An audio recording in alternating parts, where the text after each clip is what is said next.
Do I have a pocket in this dress? Do I have a... Oh, I do. Is there another one on here? Is there? No.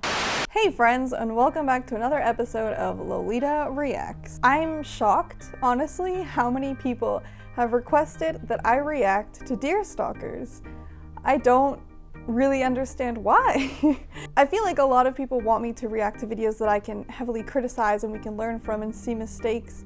And I just think that Deerstalkers is perfect, so I don't know what kind of commentary I can give. Deerstalkers is two filmmakers, Vizanth and Elliot.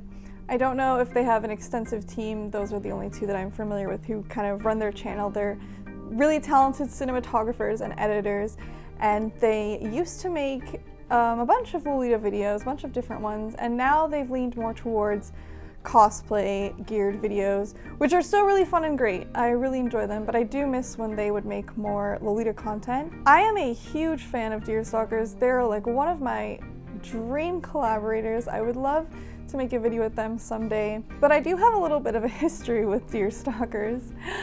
I used to hate Deerstalkers.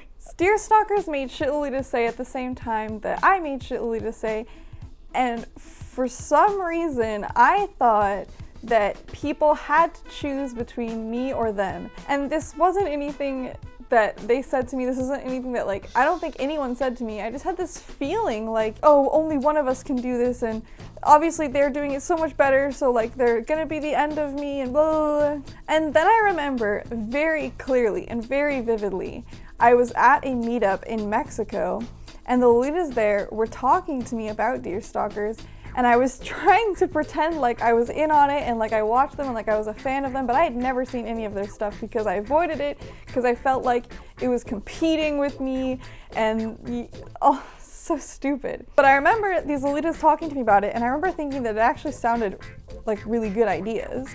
And then I realized these Lolitas were at this event to meet me, but they also watched Deerstalkers. So clearly they hadn't made some sort of sacrificial decision to only watch one of us. Like, what an idiot. Of course, people want to see more Lolita content. They don't want to just watch one person make it. They want to watch more. So there's no harm in multiple people doing the same sort of topics, the same sort of videos, because then it's just more for people to watch. And I remember having this huge epiphany, like, wait, why did I hate them? So then as soon as I got back, I watched all of their stuff and I was incredibly envious because they had such talent and their quality was just phenomenal. And I was recording videos on an iPhone 4 and editing them in Windows Movie Maker. But I made this shift in my mind from being super envious and hateful and jealous of them to then admiring them, and it really inspired me and motivated me. Now it's so wild to me to think that I ever didn't like them. The only basis that I had to not like them was just that I was jealous. I think that that's really important if you are hateful towards someone or angry or hate them and you haven't really given them a chance to just sort of reevaluate why you hate them and think about it. Like, do you really hate them? Are you envious? And if you're envious, like, how can you use their material to better yourself, to better your work? Anyways, then I fell in love with Deerstalkers. I just couldn't get enough of their videos. I talked to Alana, who was somebody who frequently appeared in their videos, and we sort of became internet friends and chatted and shared ideas, and I've thrown in little homages here and there to Deerstalkers as well as to Alana. Let's get into this video. I am going to react to their Secret Life of the Lolita series. I could definitely milk this out into 3 videos because it's a 3-part series, but instead I'm just going to react to them all in this video because they're not too long and I feel like I can condense it. While going through these comments, I noticed people questioning whether the Deerstalkers Secret Life of the Lolita was a real documentary or not. I don't know how clear I made this throughout the rest of the video. I wanted to explain so we are all on the same page going into this. The Secret Life of the Lolita is not a real documentary. It is a parody. It's a scripted series of short films depicting common tropes, stereotypes, and memes within the Lolita community, all for entertainment and comedic purposes. There's some truths to it, there's some over-exaggerations, but this isn't something to turn to for really deep Lolita education. It's really entertainment for Lolitas made by Lolitas. Lolitas. For years they have appeared amongst us, but surprisingly, little is known about them. It's hard to get over Elliot's strange voice that he's putting on for this character. It's really goofy. I can't take it seriously. As soon as I saw this series, the first thing I thought was, this is genius. This is such a smart idea. They're kind of doing a spin-off of like a National Geographic or like a nature documentary, except looking at Lolitas as if they're like a species. Browsing new pieces to buy on the World Wide Web.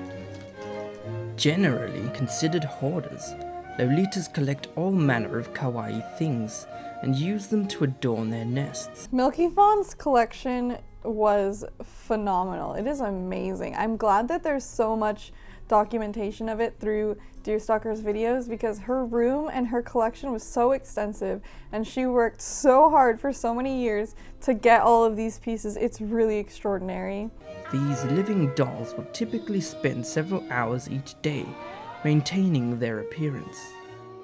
This is a reference to the My Strange Addiction episode with Venus Angelic, and I showed this clip during my react to that because Venus did this like facial warm-up. I've never noticed this before, but in this part 2 he mentions living dolls, and I think that that's also a connection reference to that My Strange Addiction episode. I think that someone who doesn't understand that reference might be concerned of why they said living dolls, but I think that it's just a hint back at that episode. Never too far away from the Lolita is the Lolita wardrobe. Oh, she has dresses all across her wall and then all in her closet too.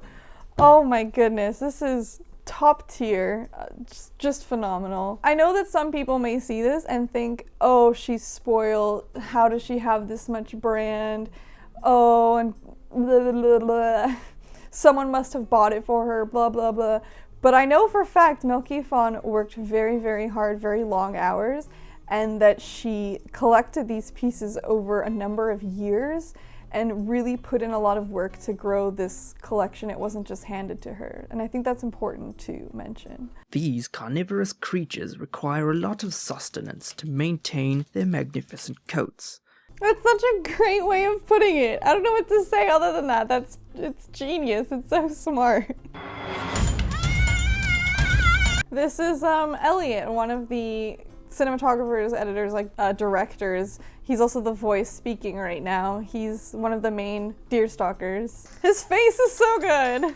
I'm really curious what they used to get such a smooth shot there. A slider, maybe? I'm really curious. I don't really know much about the equipment that they use. She already had that dress in her room, hanging up.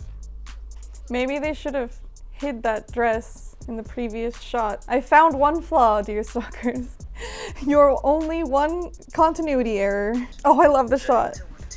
I love this. The Lolita hierarchy. I really, really want to recreate this shot so badly, so badly. That was episode 1, which was focusing mostly on the hunt of the Lolita. The Australian community has so many honey cakes in it. I'm really impressed. Welcome back to the secret life of the Lolita. I think that this is in somebody's house, but this is so beautiful. I'm not sure if they like rented a set area, or rented out a tea room or somewhere, but all of these tea party shots are so beautiful. They're so beautifully lit. Some people I know would argue that they're slightly overexposed, but I like that because it's giving this really sweet, cute, bright feeling. And I don't mind it because it kind of fits with the whole theme. There is a social hierarchy established in the group. At the top is the queen, the alpha of the pack, the most kawaii with the most brand. The brand whore necklace. Oh my goodness. Brand whore back in the day used to be such a revered insult. Around this time it was seen as being so negative and mean, and now I feel like people use it all the time jokingly, and I feel like Deerstalkers really pushed for that switch and reclaimed that term just by overly using it and using it in jokey ways. I also want to address anyone who's watching this and doesn't really know much about the Lolita community or is new to it. This hierarchy isn't real. It's a joke. There's definitely people who are seen more as like gatekeepers and queens and higher tier and elitists and stuff, but this is not real. This is a parody. This is a joke. The Ida was also in the last scene as a gothic Lolita. At the bottom of the hierarchy come the Itas. Itas. I'm pretty sure that people gave them a hard time about saying Itas because in the next video they say Itas. Itas, Itas. I know that I've used the term Ida in previous React videos and a lot of people have asked what's an Ida, what's an Ida. It's a derogative term for somebody who's like bad at Lolita or somebody who's new to Lolita or uninformed. And this portrayal is just a characterization of a Ida. If you don't want to be an Ida, there's a guide I can link to below explaining more in depth about what it is and how to avoid being an Ida, and just don't be this girl. Alright, here we go. You can't tie your own waist ties. What are you gonna do? You don't have somebody to help you. It's okay. Take the waist ties off the dress if you can. Tie them up. Do it a little bit looser than you want to. Pin them back on the dress. It's kind of easier to do this when the dress is off. You can pin one side, then pin the other, and then just reach back and pull the bows to tighten it. This isn't true that only elitists get help with waist ties. There's so many people at Lolita events that you will encounter who will want to fix your waist ties, who will want to help you with waist ties. It's a particular skill. Some people are really good at it and really proud and really want to help you with it. Or you can be like me and not wear waist ties ever. I always take off my waist ties and I just keep them in a bag, and then when I sell the dress I have the waist ties, because I used to work wearing an apron and I would get my apron like stuck on door handles and stuff, and people would untie it and tie it to things, and it just, the feeling of it annoys the crap out of me. So you could always just not wear waist ties. Their contest is watched from a safe distance by the other Lolitas. How did they not all just die laughing filming this? The Ida girl is literally like, nya nya nya nya nya nya nya nya nya nya. Exiled from the pack, this Ita does her best to weaken the group by spreading lies about their leader. I love that even in this room that's just like a plain office, there's a bunch of plushies that are cute. There's like a brown couch, a plain bookshelf, and then just a bunch of plushies. Therefore, reducing her dominancy over the pack.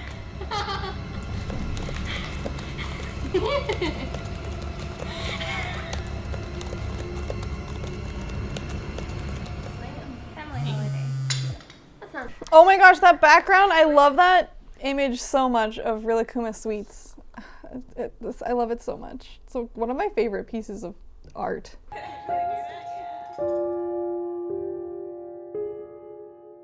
The Ita's attempts prove successful. Soon, another Lolita will challenge and usurp the queen, and a new cycle will begin. That's actually really sad.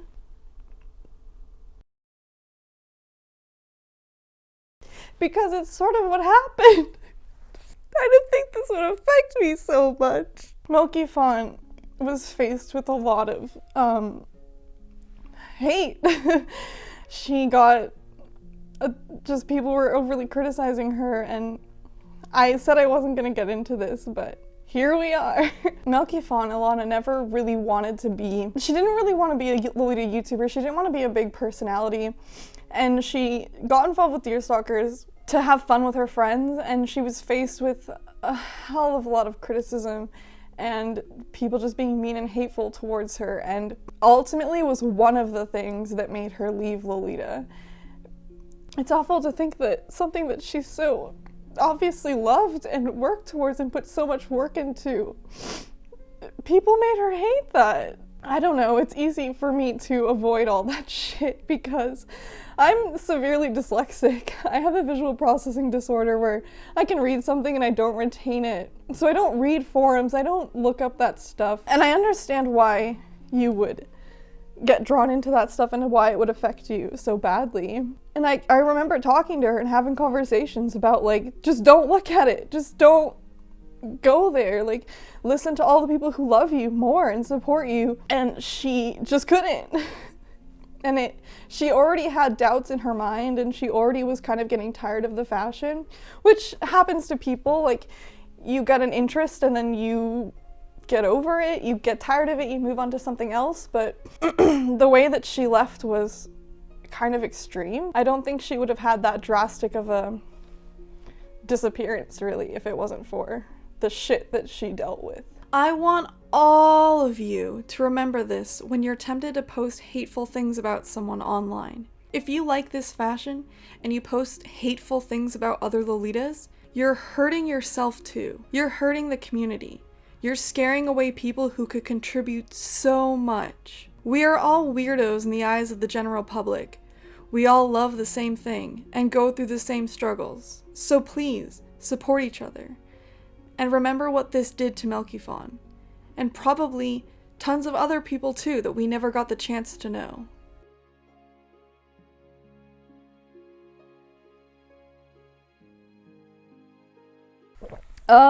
Let's go on to episode 3. This concept is just so smart. All of these Lolita types are so good. Does my butt look big in this? Brolita. Let's break this down a little bit and talk about the term Brolita for a moment. It was often used for men wearing Lolita, generally think that it's f***ing stupid. I think that if you wear Lolita, it doesn't matter what gender you are, you're a Lolita. It doesn't matter if you're a cis man, it doesn't matter if you're a trans man, it doesn't matter if you're a woman, a trans woman, whoever you are, if you're non-binary, it's clothes. We don't need to put gender on clothes. Welcome to the club. You're a Lolita. It doesn't matter what gender you are. Sometimes people want to identify as male and they are afraid of being misidentified as being female because they're wearing Lolita, but I think that there's other ways to express that other than using the term Brolita. Circus. Circus? Yes! Let's see more Circus Lolita! I need to do more Circus Lolita. I never thought of Circus Lolita as being a sub-style. These sub-styles go from being somewhat realistic to just more and more ridiculous, and I love this about Deerstalkers. They did another similar video about poses, where it just started off as being poses that Lolitas actually use, and then they get more and more ridiculous. I definitely recommend watching that video too. It's really helpful and fun. Hobolita. I wonder, is this a reference to something else that came out before this? They did it way better though. And of course, Rillakumalita. Rillakumalita! Oh! This made such an impact on me. I freaking love Rillakumalita so much. This scene, along with a friend of mine who had a Rillakumalita suit at Anime Expo years ago, made me want my own so badly, and now I have my own. This series was so well produced, so well made. It's incredibly inspiring. It's such a smart idea. If you haven't seen them, please go watch Deerstalkers. If you search Deerstalkers Lolita, you'll find all of their content. It's kind of mixed between two channels, their original Deerstalkers channel and Deerstalkers 2. If you have a video that you would like me to react to and watch, please leave it in the comments below or email lovelylortopics@gmail.com. Ah! Ah! I'm okay. I was gonna try to put the head bow on the ear, but I can't really reach up. Stay lovely.